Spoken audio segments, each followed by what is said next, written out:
Hey guys, tonight we begin with something very relatable. Friendship, or more accurately, a beautiful story about a bond that stood the test of time, the kind of connection we all hope to find in our own lives. So before you get comfortable, take a moment to like the video and subscribe, but only if you genuinely enjoy what I do here. And let me know in the comments where you're tuning in from and what time it is for you. It's always fascinating to see who's joining us from around the world. Now, dim the lights, maybe turn on a fan for that soft background hum, and let's ease into tonight's journey together. You know, people always say that the best things in life happen when you aren't looking for them. I never really believed that until the winter that changed everything for me. My name is Sarah, and I want to tell you a story about a storm, freezing cold day, and the most unexpected roommate I ever had. But before I get to that, I need to tell you who I was before Ghost, because understanding who I was is the only way to understand who I became. 5 years ago, I was living a completely different life. I had the apartment in the city, the one with the floor-to-ceiling windows overlooking the skyline. I had the job that looked impressive on paper. I had the relationship that looked perfect on Instagram. His name was David, and we'd been together for 7 years. 7 years of shared dreams, shared plans, a shared future that I was absolutely certain about. Or at least I thought I was certain. The thing about certainty is that it's incredibly fragile. One moment you're planning your wedding, and the next moment you're finding text messages on his phone that make your entire world collapse. I remember that day so vividly. It was a Tuesday. I remember thinking how strange it was that something so catastrophic could happen on such an ordinary Tuesday. The sky was gray, the coffee was cold, and my entire life was falling apart in real time. The worst part wasn't even the infidelity, if I'm being honest. The worst part was the realization that I built my entire identity around this relationship. Without David, I didn't know who Sarah was. I was Sarah and David. Sarah dash who dashes dash and dash a dash relationship. Sarah who fits into David's life. But Sarah? Just Sarah by herself? I had no idea who that person was. My friends tried to help. They took me out to clubs where loud music was supposed to make me forget. They set me up on blind dates that were awkward and painful. My therapist, and yes, I went to a therapist for about 2 years, kept telling me that I needed to find myself before I could find someone else. That I needed to learn to be alone. That solitude was a gift, not a punishment, but I didn't feel like I was receiving a gift. I felt like I was being punished. I felt broken in a way that no amount of wine with friends or therapy sessions could fix. So one day I just decided to leave. I gave notice at my job. I packed up my apartment. I sold most of my belongings. And I bought a cabin in the woods about 3 hours away from the nearest city. My friends thought I was having a breakdown. My mother cried. My therapist asked if I was sure about this decision, but I needed it. I needed to be so far away from my old life that I couldn't accidentally run into David at a coffee shop. I needed to be somewhere where nobody knew that I'd been left. Somewhere I could start completely fresh, no expectations, no history, just me in the forest. The first year in the cabin was rough, really rough. I thought I'd be this zen, peaceful person who meditated at sunrise and read philosophy books by the fire. In reality, I was lonely and scared and haunted by all the decisions I'd made. I'd wake up at 3 in the morning with anxiety attacks. I'd go days without talking to a single person. Sometimes I'd catch myself talking out loud just to hear another voice, even if it was my own. But slowly, things shifted. I started a job working remotely. I connected with some of the neighbors, though I kept my distance. I established routines. I learned how to chop wood and fix small things around the cabin. I started painting again something I'd abandoned during the David years because he'd always said art wasn't practical.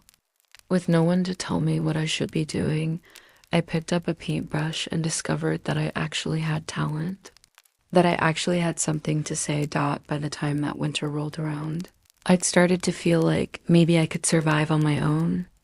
Maybe I didn't need a man to complete me.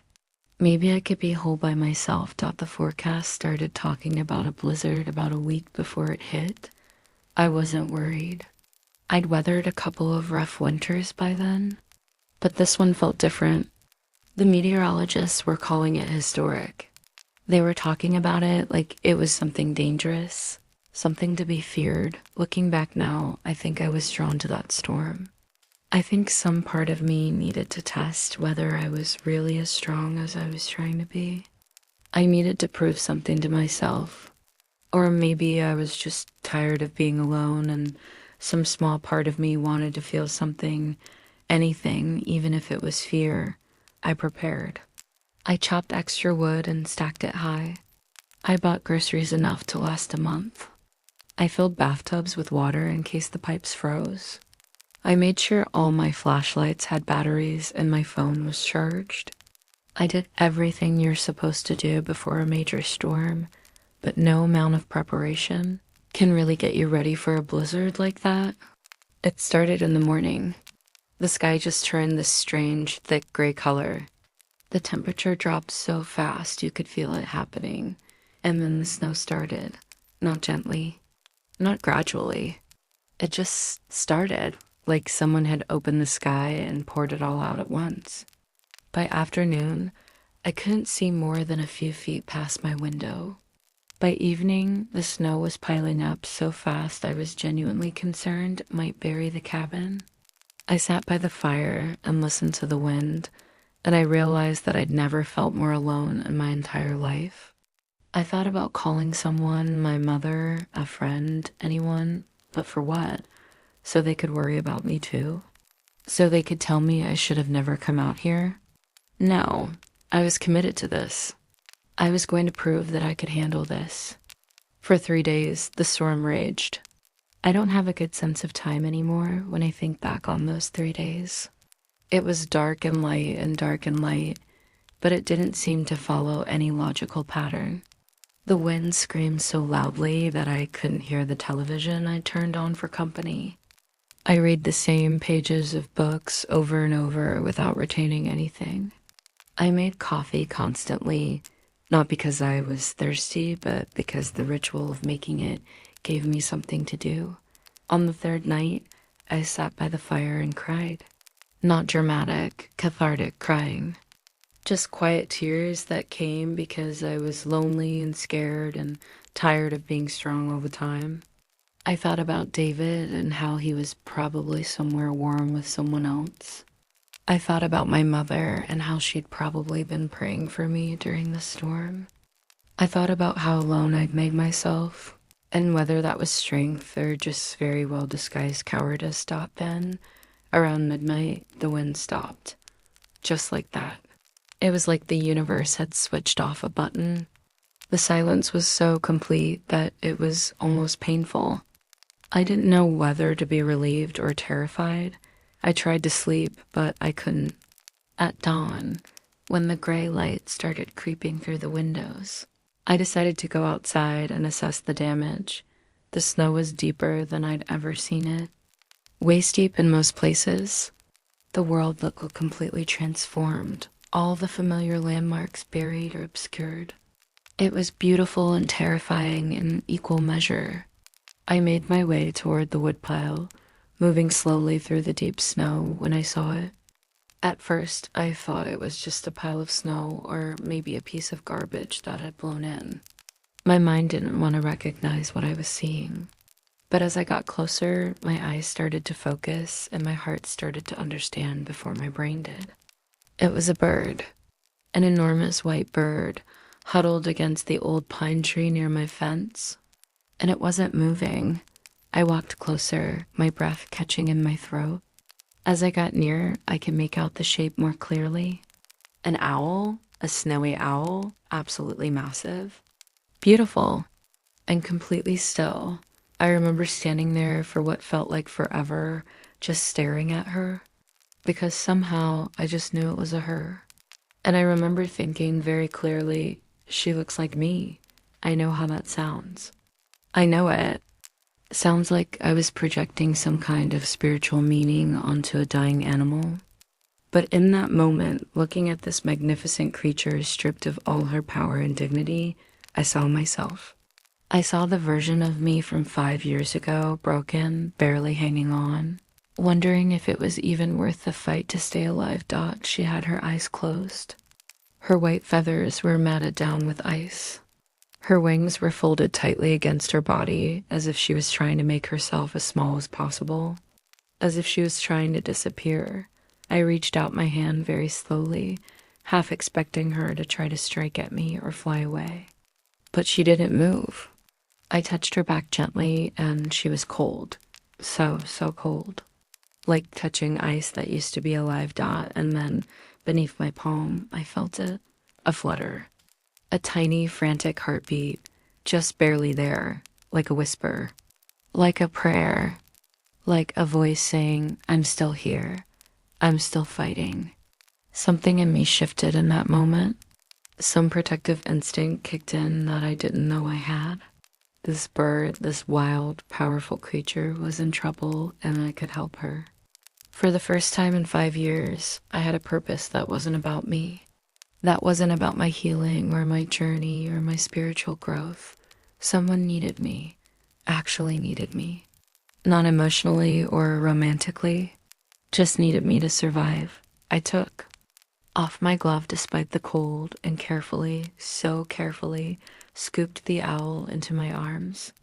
She was shockingly light, just hollow bones and fluff. I tucked her inside my heavy coat, right against my chest, where she could feel my heartbeat through the fabric and the layers of clothing. I started running back to the cabin, stumbling through the drifts, praying under my breath that I wasn't too late. When I got inside, I was shaking. I'm not sure if it was from the cold or from adrenaline or from fear. I wrapped her in the softest blanket I had and made a nest for her near the heater, but not too close. I wanted her warm, but I didn't want to shock her system. Then I sat down and I realized I had no idea what I was doing. I'd never rescued an animal before. I didn't know anything about owls. I didn't know if she was sick or just exhausted. I didn't know if I was going to kill her by trying to help her. I got online think. Got from my satellite internet and started reading. Everything I could find about snowy owls. I learned that they're apex predators that hunt in the Arctic. I learned that they can survive in temperatures far below zero. But I also learned that a storm like the one we just had could strip them of their body heat so rapidly that they'd go into a kind of hypothermia coma, and that if an owl got wet and then the temperature dropped dramatically, the ice could essentially freeze her feathers shut, making flight impossible. All of that could have happened to her. All of that probably did happen to her. I spent that entire first night beside her, not sleeping. I had an eyedropper and some water, and I tried to get small amounts of water into her beak. I wasn't even sure if she was swallowing. I just kept talking to her, telling her about myself, telling her about David and the apartment and the city life that had felt so important and had turned out to be so empty. You're going to make it, I whispered to her at one point, maybe around 3 a.m, because I need you to make it, because I think we both need each other right now, because maybe the universe sent you to me for a reason. I told her about my fear of being alone. I told her about my shame at being left. I told her about my guilt at leaving my old life behind and how sometimes I wondered if I was running away or running towards something. I told her things I hadn't told my therapist or my closest friends, and she just lay there, listening, silent still, but alive. By dawn, I was exhausted. I lay on the couch about 10 feet away from her, just close enough that I could see her if something changed. I finally fell into a fitful sleep, but my mind kept jolting me awake every few minutes to check on her dot. At around 8 in the morning, I heard a sound. A clicking sound. T-A-K dash, T-A-K dash. I jerked awake and immediately looked over to where the owl was. For a second, I thought I was hallucinating. But no, she was standing up, completely upright, on her feet. She looked like a grumpy old woman who had just woken up from the worst nap of her life. Her feathers were still a bit ruffled. Her eyes were just barely open. And when she finally focused on me, those eyes were bright yellow, the brightest, most piercing yellow I'd ever seen, and they were full of judgment. I have never felt more intensely judged in my entire life. Not when I told my mother I was leaving the city. Not when I told David that I was moving out. Not when I stood in front of my therapist and told her I was stopping our sessions. This owl, this bird that I'd pulled from the snow, just hours ago looked at me like I was the most disappointing thing she'd ever seen, and I laughed. I actually laughed. For the first time in months, maybe years, I laughed so hard I cried.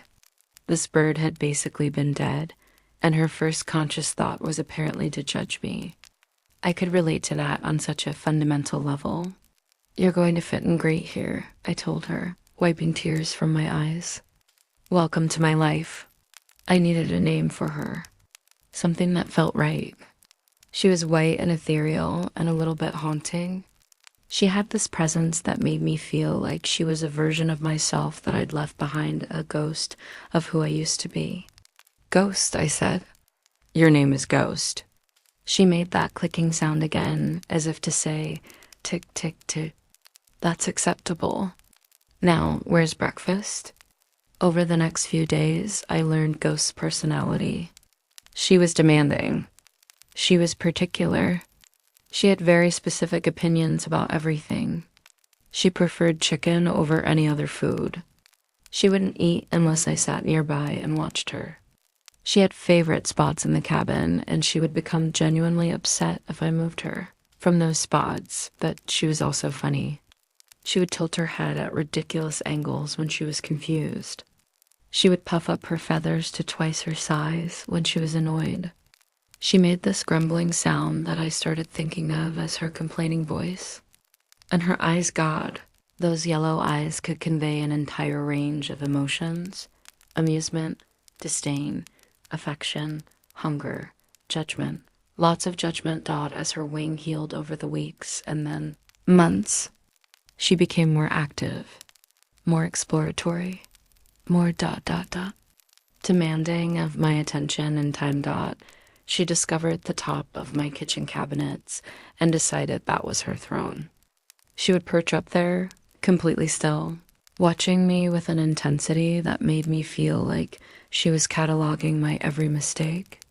If I was cooking and I turned my back to her, she'd make this low, rumbling sound that I came to understand as disapproval.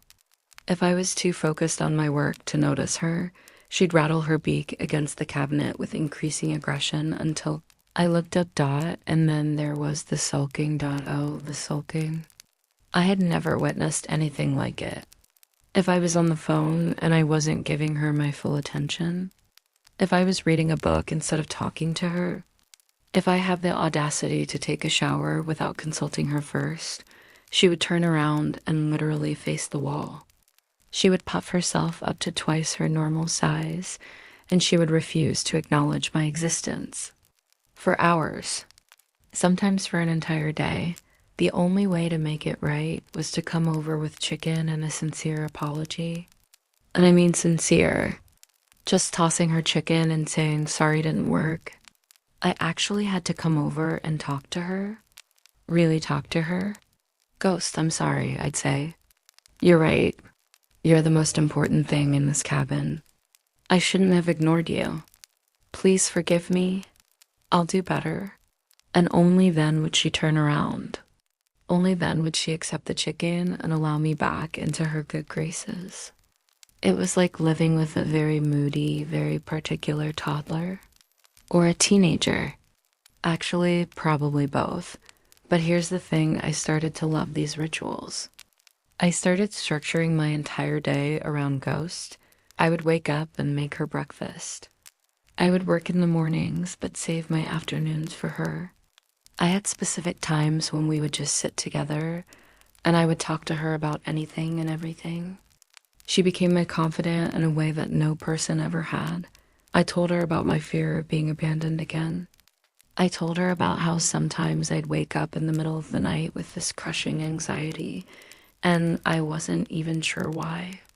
I told her about David and how I sometimes wondered if I was actually unlovable, if there was something fundamentally wrong with me that made people leave, and Ghost would listen.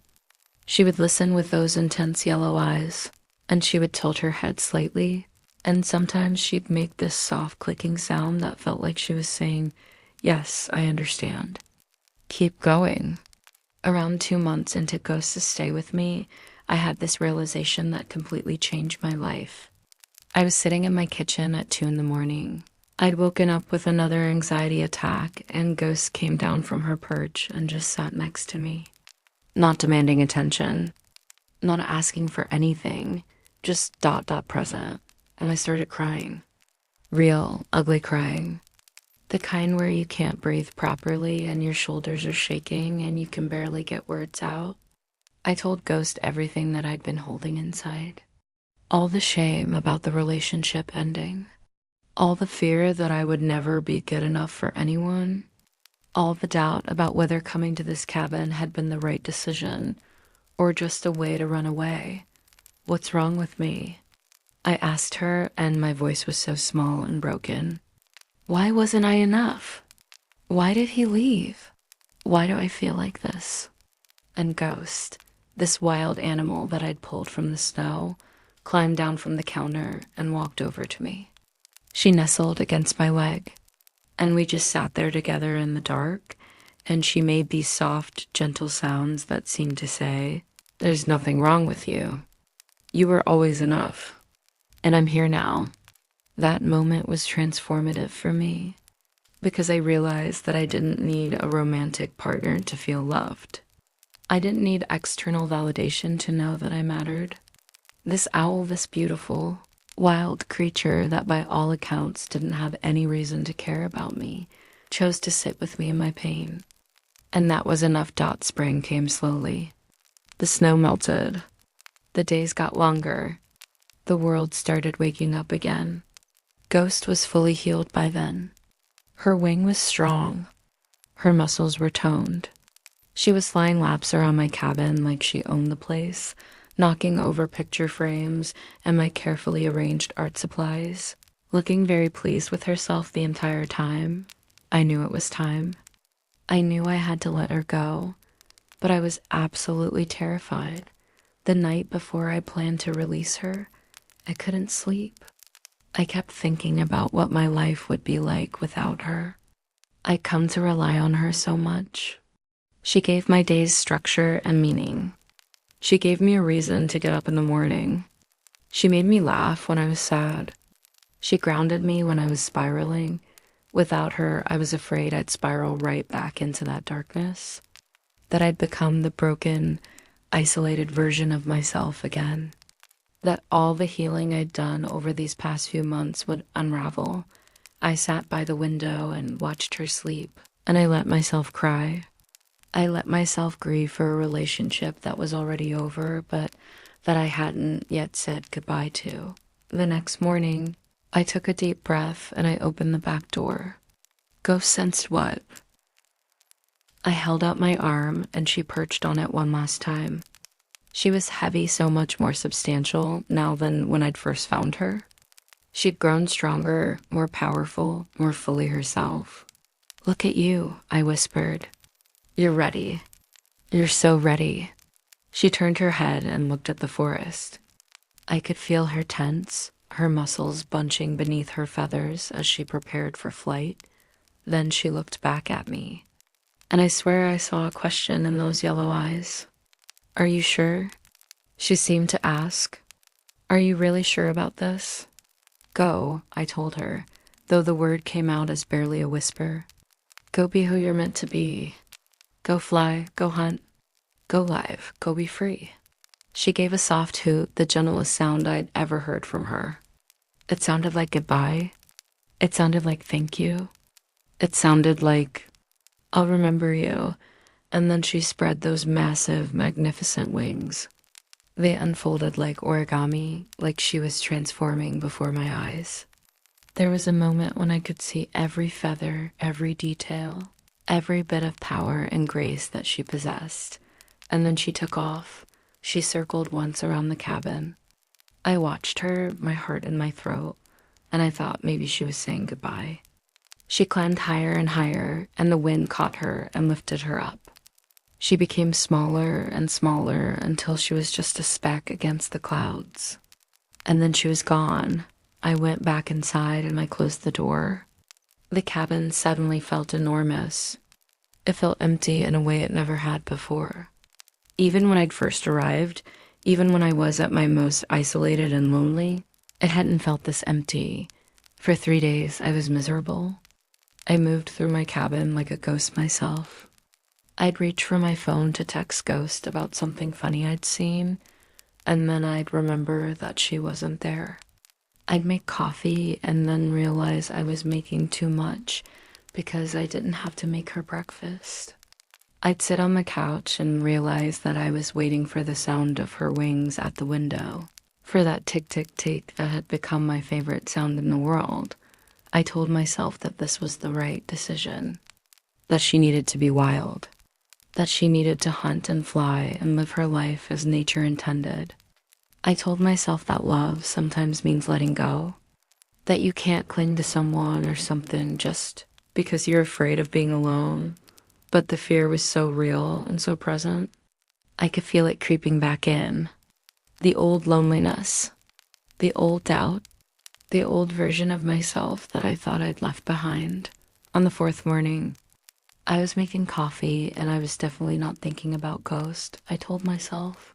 Even though I was definitely thinking about Ghost when I heard it, a banging on the window. Not a soft tap, not a gentle bump, a deliberate, insistent banging. Like something was demanding entry. I turned around and my breath caught in my throat.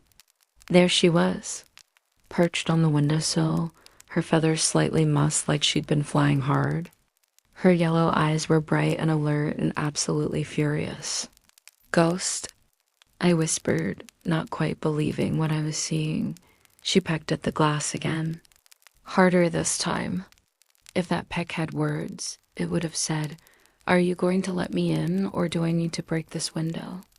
I ran to the window and opened it, and she hopped inside without waiting for a formal invitation or any kind of welcome speech. She shook herself off in a way that seemed to convey intense offense at having been outside in the first place. And then she flew straight to her favorite spot on top of the kitchen cabinet, settled in, and looked down at me. The hoot she let out was so judgmental, so filled with disdain that I almost laughed. If that hoot had words, it would have been something like, "Well, you've really done it now, haven't you? Where's my breakfast? This service is absolutely unacceptable. I'm gone for a few days, and suddenly the whole household falls apart. Get your act together, Sarah." I did laugh then. I laughed and cried at the same time, and I couldn't believe she'd come back. I couldn't believe that I'd been right to let her go, and she'd chosen to come back anyway. "Welcome home," I told her, and I meant it with every fiber of my being, and that became our life. She was free to go whenever she wanted. She was free to stay in the forest, to hunt, to live her wild owl life. But she chose to come back every single day. Well, most days. There were sometimes days when she didn't show up, and those days were hard. The old anxiety would creep back in, and I'd find myself checking the windows obsessively, wondering if she was okay, wondering if this time she wouldn't come back, but she always came back. We developed a routine. She would arrive in the morning or sometimes in the evening, and I would let her in. She would demand breakfast, always chicken, never anything else. She had become increasingly particular about her diet. I'd learned not to even try to give her anything else. Once I tried offering her turkey, and she'd given me such a look of betrayal that I'd apologized profusely and made her extra chicken for a week after breakfast. There was the ritual of head scratches. She loved being scratched right behind the ear tufts, right where the feathers were extra soft. I'd sit with her while she preened, and we'd sit in comfortable silence. Sometimes she'd make these little chirping sounds soft, almost musical.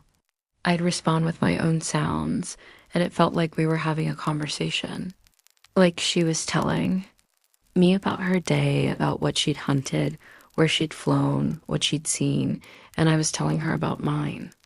Then came the afternoon sulk. If I had too much work to do on my laptop, if I was focused on painting, if I made a phone call that took me away from her attention, she would perch on the cabinet and give me the silent treatment. For hours, she would sit there completely still, except for the occasional ruffling of her feathers, making it very clear that she was deeply, profoundly disappointed in me. But honestly, I stopped resenting these moments. I started planning my day around her. I'd set aside specific times that were sacred ghost time. During those times, nothing else mattered. No work emails, no phone calls. Just me and Ghost sitting together, existing in a shared space. After a few hours, she would usually fly to the window or wait by the back door, signaling that she was ready to head back out into the night. And I would feel that little pang of loss, but it was different now.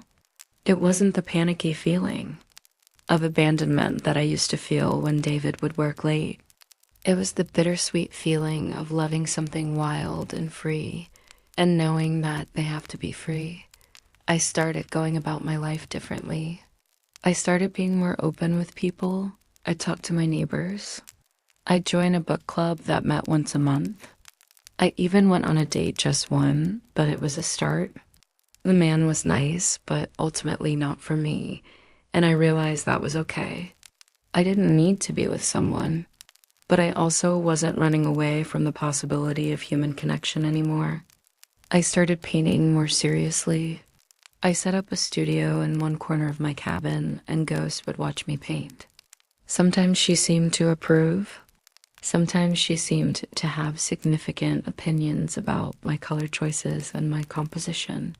But she was always there, observing, present, offering silent support.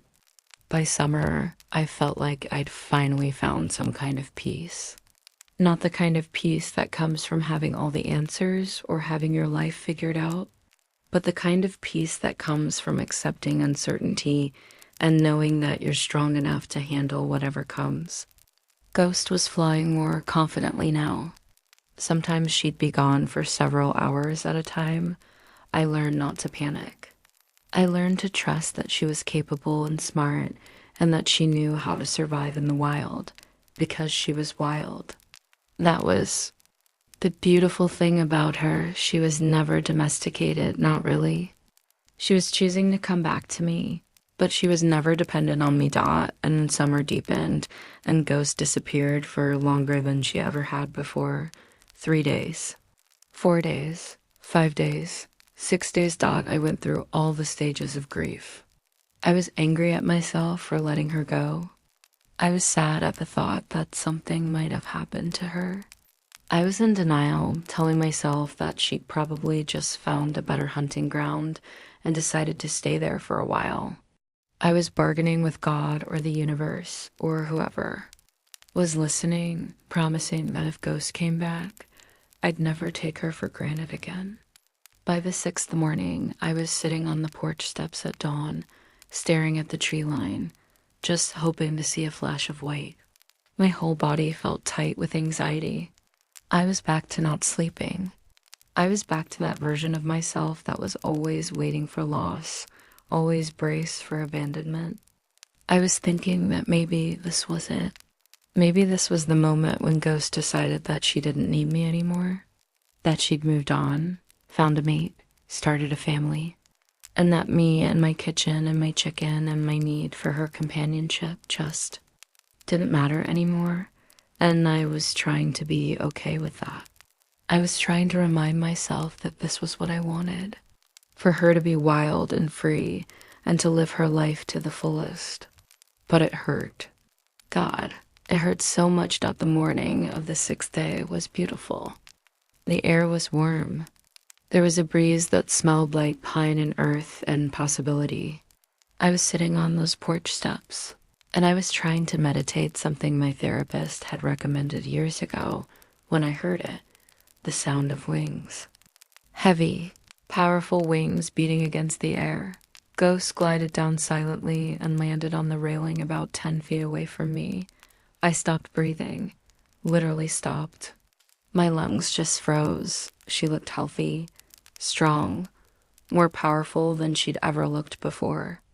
There was something different about her bearing, something that I couldn't quite place. She seemed more purposeful somehow, more complete. I let out a huge breath of relief, and I didn't even try to hide the tears that started streaming down my face. "Where have you been?" I asked her, my voice shaking. "Where in the world have you been?" She didn't hoot in response the way she usually did. Instead, she turned her head toward the woods and made a soft, clicking sound. Not her usual demanding click. This was different. This was gentler. This was an invitation dot. She hopped sideways along the railing, deliberately leaving a space open next to her. She was asking me to move closer or asking me to wait. What was she doing? And then before I could figure out what was happening, out of the shadows of the pine branches, another bird flew down. But this one was tiny, impossibly tiny. A ball of gray and white fluff with massive, clumsy talons and huge, terrified eyes. A baby snowy owl? A baby? Ghost hadn't just been gone for 6 days to hunt. She had been building a family. She had found a mate somewhere out there in the forest. There was a male snowy owl who saw Ghost and decided she was worth fighting for, worth building a life with. And together, they had created this tiny, precious creature. The owlet hid behind Ghost, peeking out at me with those huge, terrified eyes.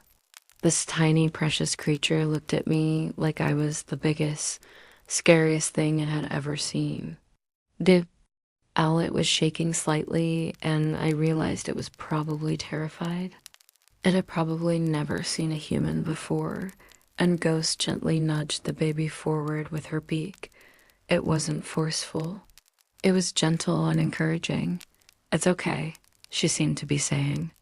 "I know she looks big and weird and potentially dangerous, but she's safe. She's trustworthy. I've told you all about her. You can trust me on this." I sat there for an hour, more than an hour. I didn't move. I barely breathed. I watched Ghost introduce her baby to me. I watched the owlet slowly start to relax, to realize that I wasn't a threat. I watched them together, this wild mother and her wild child, and I felt something shift in me. This was love. Real, unconditional, sacrificial love. Ghost could have stayed in the forest. She could have focused entirely on raising her family and building her new life with her mate. But instead, she chose to bring her baby to meet me. She was choosing to trust me with the most precious thing in her world. Eventually, the baby got brave enough to take a small piece of chicken that I left on the railing. It was so small, it could barely carry the piece of meat, and it dropped it immediately. But Ghost picked it up and showed the baby how to eat it. She was patient and gentle, a mother owl making sure her baby knew how to take care of itself. Asterisk, that moment connecting with 3 generations of wild souls, being chosen to be part of. This family, being trusted enough to be safe harbor, was better than anything I'd ever experienced before. It was better than the apartment in the city.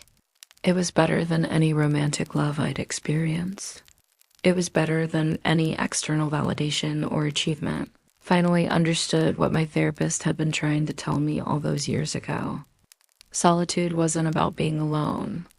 It was about knowing yourself so completely that you could choose connections from a place of wholeness rather than need. Ghost hadn't come to me because I needed her. She had come to me and I had needed her, and we had healed each other. And now she was showing me that real love, whether between humans or between a human and a wild animal, was about choice. It was about choosing each other again and again, not because you were dependent or desperate, but because the other person made you want to be better. Over the following weeks, the baby who I named Ash because of the gray in her feathers grew up. She was funny and curious and way more aggressive than her mother. She'd peck at my fingers when she wanted food. She'd knock things off the shelves just to watch them fall. She'd stare at me with this intense curiosity, like she was trying to figure out what I was and why I was so much larger than she was. She reminded me of Ghost when Ghost had first arrived.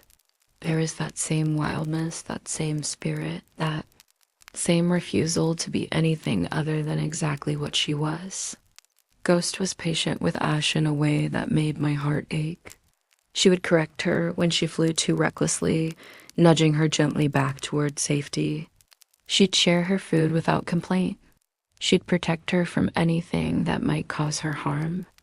And sometimes, Ghost would look at me while Ash was doing something ridiculous, like trying to catch her own tail or attacking a piece of fabric like it was a deadly enemy, and I swear Ghost was laughing. That clicking sound she'd make, I was certain it was laughter. My cabin transformed into something I hadn't expected. It became a sanctuary not just for me, but for them. It became a place where the wild and the civilized coexisted in a way that shouldn't have worked, but somehow did. And woman and two owls. A human and two creatures that owed me nothing, that could leave at any moment, but that chose to stay. At least some of the time, the autumn arrived with its brilliant colors and its promise of harder times ahead. I wondered if Ghost would leave for good. I wondered if she would take Ash and her mate and head south for the winter, following ancient migration patterns that I couldn't begin to understand. I wondered if our relationship had been beautiful precisely because it was temporary, but Ghost had other plans. She kept coming back every single day, sometimes with Ash, sometimes with her mate, a magnificent male that I started calling Storm because he was darker than Ghost, with these storm gray markings across his feathers. Sometimes Ghost came, alone, as if she needed a break from her family and needed to remember the woman who had saved her life. I never took it for granted. Every time I heard that familiar sound at the window, that tick-tick-tat had become my favorite sound in the world, I felt grateful. Not the casual gratitude you feel for small things. The bone-deep, soul-shifting gratitude that comes when you realize you've been given something precious and undeserved. I started thinking about what Ghost's life must be like outside of my cabin, what it meant that she chose to come back here. I imagined her flying through the night, hunting in the forest, raising her family with Storm. I imagined the dangers she must face: predators, starvation, the elements. And I marveled at her strength, at her resilience, at her ability to be both wild and also willing to return to this strange, small woman who had invaded her life. One afternoon in late September, Ghost arrived with both Ash and Storm. Ash had grown substantially. She was still smaller than her mother, but she was developing the powerful frame and the confident bearing of an adult owl. She was already an efficient hunter. Storm had taught her. Ghost had taught her. And I'd contributed in my small way by providing extra food when she needed it. They all perched on the railing together, 3 owls in a line. And I stood at the window just watching them. Ghost was in the middle, flanked by her family. And it occurred to me that this was what love looked like. Not the romantic, passionate, all-consuming kind of love that I thought was the most important kind for so many years.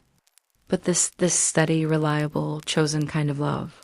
This presence, this commitment to showing up, even when it was inconvenient. Ghost turned and looked at me through the window. Our eyes met. And in that moment, I felt like she was telling me everything I'd ever needed to know. I was broken when you found me. You put me back together. And I'm choosing to build my life around you because you saved me. Because we saved each other. I pressed my hand against the window glass. Ghost made a soft clicking sound. And then she turned back to her family and they sat together in the golden afternoon light. And it was the most beautiful thing I'd ever seen. That winter was different from the first one I'd spent alone in the cabin. Yes, it was cold and harsh and demanding. Yes, the storms came and the snow piled up, and there were days when I felt isolated and small against the enormity of the landscape. But I wasn't alone anymore. Ghost came back. She always came back, and that made all the difference. I spent more time with my neighbors that winter. I hosted a small dinner party, just a few people, nothing elaborate. I went to community events. I even made a friend, a woman named Rachel, who lived about 10 miles away and who became someone I could talk to about real things, important things. Rachel thought the whole ghost situation was incredible, and she didn't judge me for it. She just accepted that this was my life now, and she was happy for me. In February, I got a call from my mother. We hadn't spoken much since I'd moved to the cabin. Our relationship had been strained for years, but that conversation changed everything. I told her about Ghost, and instead of thinking I was crazy, she cried. She told me that she was proud of me for surviving the breakup with David, for choosing myself, for having the courage to start over. I worried about you, she said. When you first left, I thought you were running away. But now I see that you were running toward something. You were running toward yourself. And I'm sorry it took me so long to see that. We talked for 2 hours. And by then, we'd made plans for her to visit the cabin in the spring. She wanted to meet Ghost. She wanted to see what I'd built. March came, and Ash started spending more time away from the cabin. She was becoming independent, learning to hunt completely on her own, developing her own territory. Sometimes she'd still come back with Ghost, but it was clear that she was becoming her own owl. Her own wild, fierce, capable being. I recognized something in Ash's journey. I recognized my own journey in her transformation. The leaving, the growing, the becoming independent. And I realized that Ghost was probably watching Ash with the same mix of pride and bittersweetness that I was. Because you raise them and you love them, and then you have to let them go so they can become fully themselves. In April, my mother arrived at the cabin. She was nervous. I could tell about me and Ghost and about being in such a remote place. She'd spent her whole life in the city. She'd never lived anywhere that didn't have cell phone service and restaurants and people everywhere. But Ghost made an impression. My mother was sitting on the porch in the late afternoon when Ghost arrived. Ghost landed on the railing, assessed this new person with her characteristic intensity, and then did something I'd never seen her do before. She flew over and landed on my mother's shoulder. My mother froze. I watched her eyes go wide, and then I watched her start to cry. "She's beautiful," my mother whispered. "Sarah, she's absolutely beautiful. This is Ghost," I said. "The owl I told you about? She's not just an owl," my mother said. She reached up slowly and touched Ghost's feathers. She's a miracle." Ghost let my mother pet her for several minutes, and then she flew back to the railing. But that moment, watching my mother touch Ghost, watching them connect, it healed something in me that I didn't even know was broken. That evening, I told my mother the whole story. I told her about finding Ghost in the snow. I told her about the first terrifying night. I told her about the journey of Ghost's healing and my own healing and how intertwined they had become. I told her about releasing Ghost and the fear I'd felt. I told her about Ghost coming back. I told her everything. And my mother listened. She didn't interrupt. She didn't try to explain it away or rationalize it. She just listened. And when I was done, she hugged me and told me that she was proud of me, that she loved me, that she understood now why I'd had to leave and why I'd had to come here. "You're not broken," she said. "You never were. You just needed to find your own way." My mother stayed for a week. She watched ghosts come and go. She saw Ash arrive once with Ghost. She experienced the rhythms of life in the cabin, the quiet mornings, the beautiful sunsets, the deep, dark nights filled with stars. And by the end of the week, she understood why I'd chosen this life. "I'm going to worry about you," she said the morning she left. "But I'm not going to try to convince you to come back to the city. This is where you belong. You're happy here. I can see it." Summer arrived, and with it came a kind of peace that I'd never experienced before. Ghost was still coming back regularly, though her visits were shorter now. She had a family to care for. She had a life that extended far beyond my cabin, but she chose to maintain our connection. She chose to come back. I'd settled into my life in a way that felt sustainable and real. I had my remote work. I had my art. I had my friendships, both with Rachel and with some other neighbors who'd become close to me. I had my mother, and our relationship was stronger than it had ever been. And I had Ghost. But one afternoon in late July, something unexpected happened. I was working on a painting when I heard the window knock. I looked up, expecting to see Ghost, but it wasn't Ghost. It was Storm, Ghost's mate. He looked agitated, his feathers were ruffled, his movements jerky. He hovered at the window, flying back and forth in a pattern that seemed almost frantic. My heart immediately jumped to the worst conclusion. Something was wrong. Something had happened to Ghost. I opened the window immediately. "Where's Ghost?" I demanded, as if he could answer me in English, as if owls could communicate through words rather than instinct and behavior. Storm made an urgent clicking sound and flew away. I grabbed my jacket and followed him without thinking. He flew low, leading me deeper into the forest, farther than I'd ever ventured on my own. I was following a wild owl into the woods, which in retrospect was probably not the smartest decision I've ever made. But I didn't care. If Ghost was in danger, I was going to help her. Storm led me to a small clearing near a frozen pond. And there, on the ground, was Ghost. She was struggling. One of her wings was at an odd angle, and she kept trying to fly and failing. There was blood on her white feathers, not a lot, but some. She looked up at me when I approached, and her yellow eyes were filled with pain and fear. "No, no, no," I whispered, dropping to my knees beside her. "No, sweetheart, stay still. Just stay still." I carefully examined her wing. There was a gash in the membrane between two of the bones. It looked like she'd been attacked, maybe by another predator. Maybe she'd hit something flying. The injury wasn't life-threatening, but it was serious. She wouldn't be able to fly until it healed. I picked her up very gently and carried her back to the cabin. Storm followed overhead, keeping pace. And when I got inside, I realized that Ghost needed help that I wasn't qualified to give. I called my friend Rachel. I explained the situation, and she immediately offered to drive me to a veterinary clinic about 45 minutes away that had experience with raptors. I wrapped Ghost in a soft blanket, and we drove through the summer. Afternoon with Ghost tucked safely in the back seat. The vet was amazing. She was a woman in her 50s with a calm demeanor and obvious skill with animals. She examined Ghost thoroughly and confirmed that the wing injury was significant but treatable. She cleaned the wound, applied some kind of antibiotic ointment, and wrapped Ghost's wing gently but securely. She needed about 3 weeks of recovery, the vet said.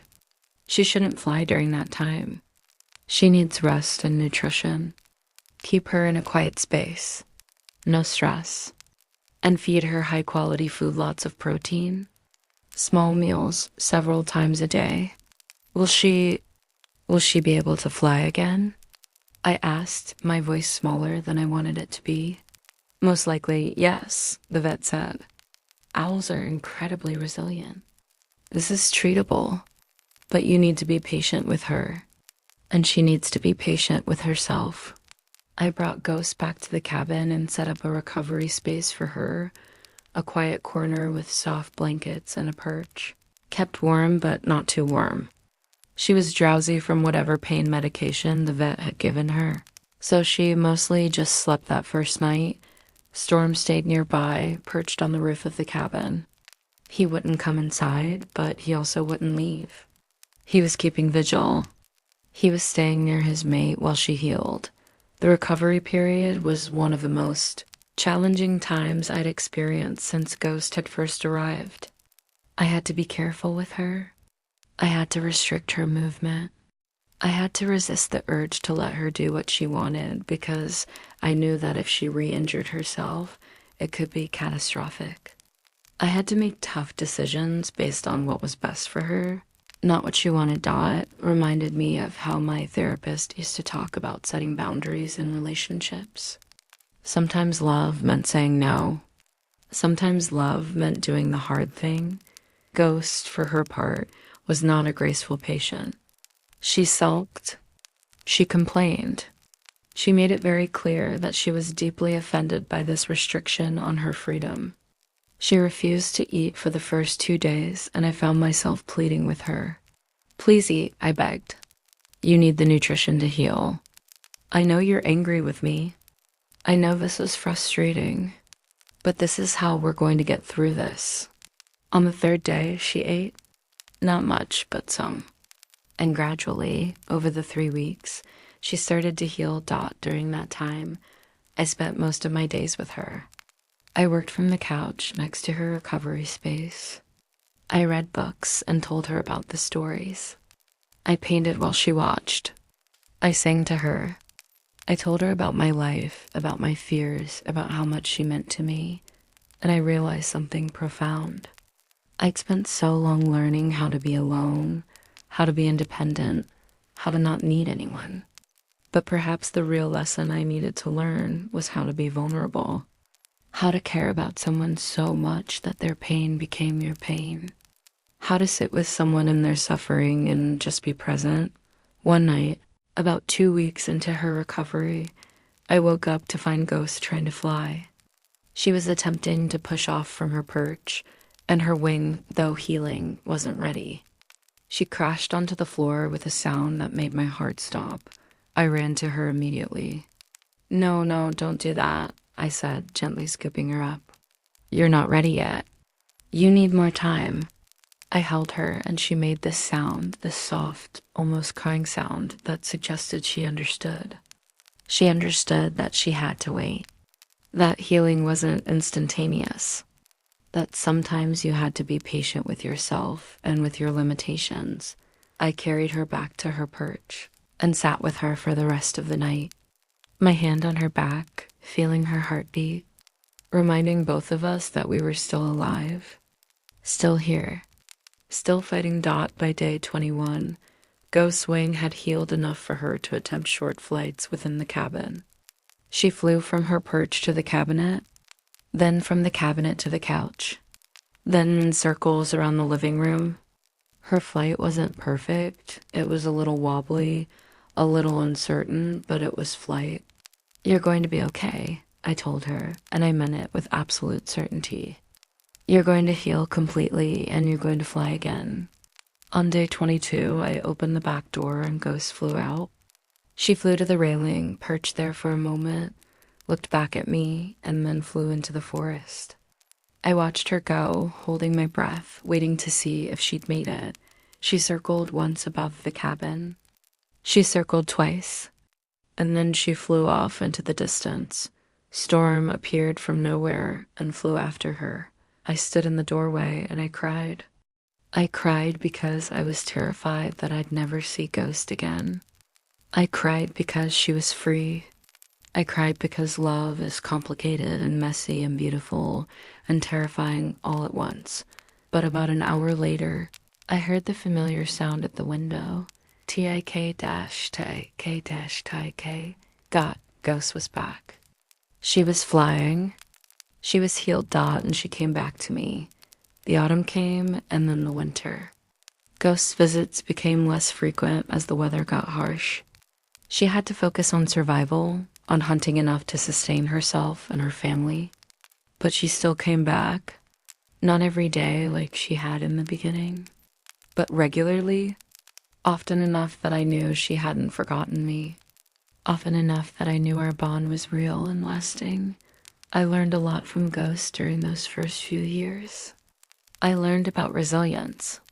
I learned about choosing to return to the people and places you love, even when it would be easier to move on. I learned about independence and interdependence, that you could be wild and free and still choose to maintain relationships, that you could have your own life and still care deeply about someone else. I learned that love wasn't about possession or dependency. It was about choice. It was about showing up again and again, not because you had to, but because you wanted to dot by the time 2 years had passed since I'd found Ghost in the snow. My entire life had transformed. I had a community. I had friends. I had a relationship with my mother that was healthier than it had ever been. I had my art, which I'd started selling online. I had a life that felt full and meaningful and real, and I still had Ghost. She was older now, more gray in her feathers. A little less energetic, perhaps, but she still came back. Sometimes with Storm, sometimes with Ash, who is now fully grown and had her own family. Sometimes alone. I never took it for granted. Every time I saw those white wings approaching my cabin, I felt that same sense of wonder and gratitude that I'd felt that first morning when she'd knocked on my window after being released at one particularly cold night in December.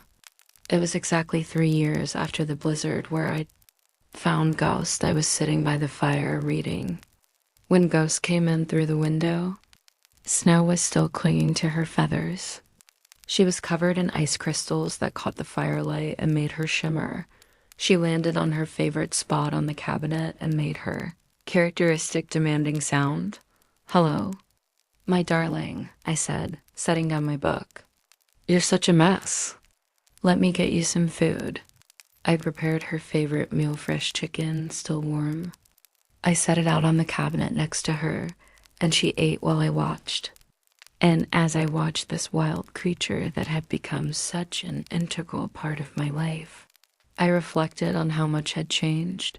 I thought about the Sarah from 5 years ago, the broken woman who couldn't imagine a future worth living. I thought about the Sarah from 3 years ago, the isolated woman who thought independence meant solitude. And I thought about the Sarah of now, a woman who understood that strength and vulnerability weren't opposites. A woman who understood that you could be alone and not be lonely. A woman who understood that the best relationships, whether with humans or with wild animals, were based on choice. "Thank you," I whispered to Ghost. "Thank you for coming back that day. Thank you for giving me a reason to get up in the morning. Thank you for teaching me about love." Ghost finished eating and hopped down to where I was sitting. She settled on my lap, something she did rarely now, a behavior from when she was first healing and needed comfort. But tonight, on this cold December night, she seemed to need it. Or maybe she sensed that I needed it. We sat together by the fire, a woman and a wild owl, connected by an invisible thread of love and gratitude and shared history. Outside, the snow fell. Inside, we were warm and safe and together, and I finally truly understood what my therapist had meant all those years ago. Solitude wasn't about being alone. It was about being enough for yourself. And when you were enough for yourself, you could choose relationships from a place of wholeness rather than need. You could love without clinging. You could care without possessing. Ghost had taught me all of that. My cabin isn't just a house anymore. It's a sanctuary. Not just for me, but for Ghost and her family. It's a place where wild and civilized coexist. It's a place where a human woman and wild owls have built something meaningful and real. Ghost still comes back. She's older now, probably approaching the end of her lifespan, though I don't like to think about that. But she still comes, and every single time she does, I feel that same sense of wonder and gratitude that I felt that first morning when I pulled her from the snow. Barely alive, fighting against the odds because Ghost didn't just save my life. She transformed my life. She showed me that I could survive on my own. She showed me that I deserve love. She showed me that the most profound connections we make in life might not be with other humans. They might be with the wild things that we least expect. She taught me that kindness is a language that every living thing understands. Even if that living thing is a grumpy, dramatic, demanding owl who has very specific opinions about breakfast and absolutely refuses to tolerate any deviation from her established routines. And honestly, I wouldn't have it any other way. Every morning I wake up and I'm grateful. I'm grateful for the storm that brought Ghost to me. I'm grateful for the strength that allowed me to save her life. I'm grateful for her choice to come back again and again. I'm grateful for the life I've built in this cabin. I'm grateful for the woman I've become. And I'm grateful for Ghost. Always and forever, I'm grateful for Ghost.